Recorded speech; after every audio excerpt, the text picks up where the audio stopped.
नमस्कार, आप देख रहे हैं सत्य हिंदी और मैं हूं आपके साथ कृति सिंह। आइए रुक करते हैं इस वक्त की बड़ी खबरों की ओर। कांग्रेस नेता पवन खेड़ा ने न्यूज एजेंसी एएनआई की एक पोस्ट पर जवाब देते हुए कहा कि अब पीएम के लिए बेहतर मानक तय करने होंगे।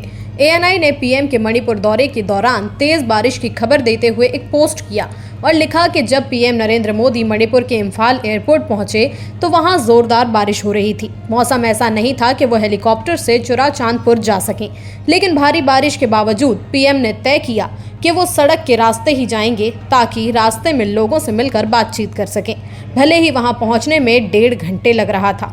इस पर पवन खेड़ा ने कहा कि हिरेन जोशी की ये बातें अब बंद होनी चाहिए।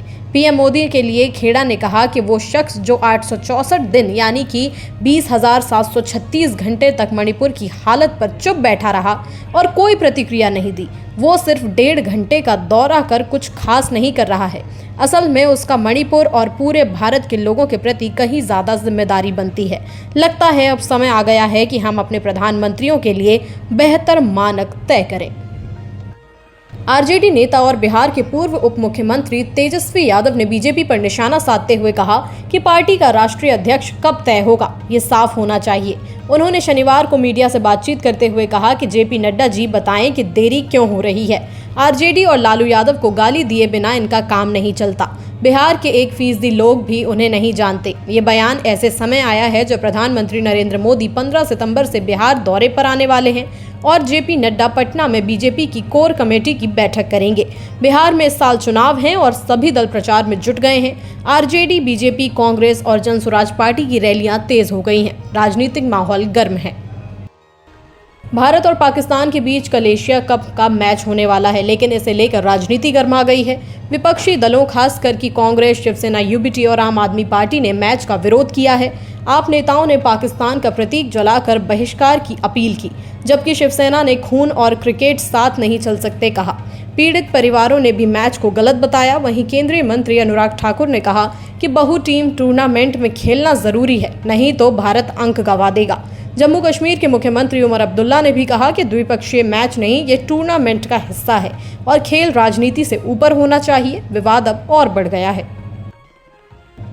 शनिवार को मणिपुर पहुंचकर पीएम मोदी ने जनता को संबोधित करते हुए कहा कि मैं मणिपुर के लोगों के जज्बे को सैल्यूट करता हूं। इतनी भारी बारिश में आप सभी इतनी भारी संख्या में आए, इस प्यार के लिए मैं आपका आभार व्यक्त करता हूं। भारी बारिश के कारण मेरा हेलीकॉप्टर नहीं आ पाया, सड़क मार्ग आया। परमात्मा ने अच्छा किया, मेरा हेलीकॉप्टर नहीं उड़ा। मैं रास्ते में अद्भुत दृश्य देखे। मैं मणिपुर वासियों का सिर झुकाकर नमन करता हूँ।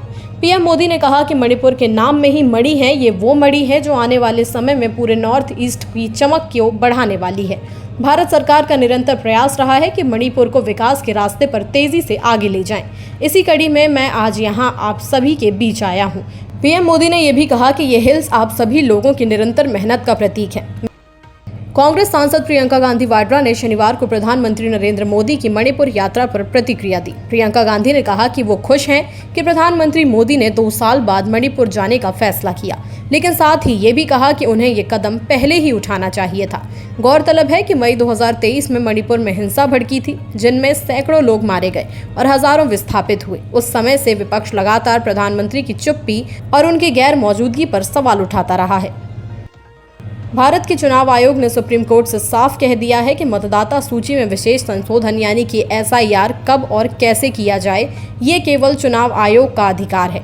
आयोग ने कहा कि वो तय करेगा कि मतदाता सूची का संशोधन गहन होगा या सारांश, और ये फैसला परिस्थितियों पर निर्भर करेगा। चुनाव आयोग ने यह भी कहा कि यह अधिकार सिर्फ उसके पास है और अदालतें इसमें दखल नहीं दे सकती। Representation of the people act 1950 और रजिस्ट्रेशन ऑफ इलेक्टोरल रूल्स 1960 के प्रावधानों के तहत चुनाव आयोग को यह पूरा अधिकार मिला है कि संशोधन कब और कैसे किया जाए। ईसीआई ने साफ कहा कि संशोधन करने की कोई तय समय सीमा कानून में नहीं है। ये निर्णय पूरी तरह चुनाव आयोग के विवेक पर है। इंग्लैंड के ओल्ड बरी में 20 साल की सिख महिला पर 2 श्वेत पुरुषों ने हमला कर बलात्कार किया। हमला 9 सितंबर की सुबह पार्क में हुआ। हमलावरों ने नस्लीय गालियां देते हुए कहा कि तुम इस देश में नहीं हो, निकल जाओ। पुलिस इसे नस्लीय घृणा अपराध मानकर जांच कर रही है। संदिग्धों का विवरण जारी कर स्थानीय लोगों ने सीसीटीवी, डैश कैम या डोरबेल रिकॉर्डिंग देने की अपील की है। अभी तक कोई गिरफ्तारी नहीं हुई है। सिख संगठनों ने इसे गंभीर बताया और सरकार से कार्रवाई की मांग की है। स्टैंड अप टू रेसिज्म जैसे समूहों ने इसे नस्लवाद और महिलाओं पर हिंसा का उदाहरण बताया। कई लोगों ने मीडिया की चुप्पी पर भी सवाल उठाए और जांच तेज कर दी गई है। संयुक्त राष्ट्र सुरक्षा परिषद की बैठक में इस्राइल और पाकिस्तान के प्रतिनिधियों के बीच तीखी बहस देखने को मिली। इस्राइल के स्थायी प्रतिनिधि डैनी डैनन ने पाकिस्तान पर हमला करते हुए कहा कि ओसामा बिन लादेन को पाकिस्तान की जमीन पर पनाह दी गई और वहीं मारा गया। उस समय सवाल ये नहीं था कि आतंकवादी को विदेशी जमीन पर क्यों मारा गया, बल्कि ये था कि उसे पनाह क्यों दी गई।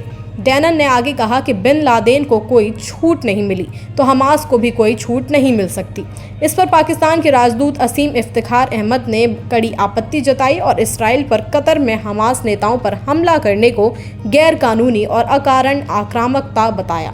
उन्होंने आरोप लगाया कि इसराइल लगातार गाजा, सीरिया, लेबनान, ईरान और यमन में अंतर्राष्ट्रीय कानून का उल्लंघन कर रहा है। भारत ने शुक्रवार को संयुक्त राष्ट्र महासभा में एक अहम प्रस्ताव के पक्ष में वोट किया। ये प्रस्ताव फिलिस्तीन मुद्दे के शांतिपूर्ण समाधान और 2 राष्ट्र सिद्धांत यानी कि 2 स्टेट सॉल्यूशन को लागू करने पर आधारित है। ये प्रस्ताव फ्रांस ने पेश किया था। कुल 142 देशों ने समर्थन किया, 10 देशों ने विरोध किया, जिनमें अमेरिका, इसराइल, अर्जेंटीना और हंगरी शामिल हैं। 12 देशों ने मतदान से दूरी बनाई। भारत भी समर्थन करने वाले देशों में शामिल रहा। आपको बता दें कि भारत का ये कदम दिखाता है कि वो अंतर्राष्ट्रीय स्तर पर फिलिस्तीन मुद्दे को शांतिपूर्ण समाधान चाहता है और 2 राष्ट्र नीति का समर्थन करता है। कांग्रेस ने मोदी सरकार पर विदेश नीति को लेकर हमला बोला है। कांग्रेस ने पाकिस्तान को एससीओ की एंटी टेरर बॉडी का अध्यक्ष बनाए जाने की खबर को ट्वीट किया है और इसको मोदी सरकार की विदेश नीति की विफलता बताया है। आपको बता दें कि आतंकी फंडिंग और आतंकी घटनाओं के लिए जिम्मेदार पाकिस्तान को अब आतंकवाद पर रोकथाम की जिम्मेदारी मिली है।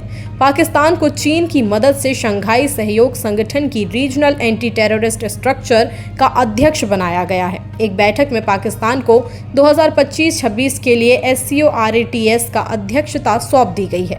आरएटीएस शंघाई सहयोग संगठन का एक स्थायी अंग है जिसे आतंकवाद, अलगाववाद और उग्रवाद जैसे लड़ने के लिए बनाया गया है।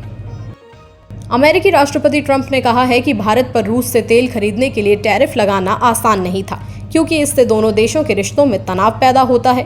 ट्रंप ने एक इंटरव्यू में कहा कि भारत रूस का सबसे बड़ा ग्राहक था। मैंने भारत पर 50% टैरिफ लगाया क्योंकि वे रूस से तेल खरीद रहे थे। ये आसान नहीं था। इससे भारत और अमेरिका के बीच खटास पैदा हुई। ट्रंप ने यह भी जोड़ा कि ये मसला यूरोप के लिए ज्यादा बड़ा संकट है, अमेरिका के लिए नहीं। इसके साथ ही ट्रंप ने दावा किया कि अपने कार्यकाल में उन्होंने कई बड़े वैश्विक विवाद सुलझाए। उनके मुताबिक मैंने 7 युद्ध सुलझाए, लेकिन जिनमें पाकिस्तान, भारत, कांगो और रवांडा जैसे मसले शामिल थे। ये दशकों से चले आ रहे थे और लाखों लोग मारे गए, लेकिन मैंने इन्हें सुलझा दिया।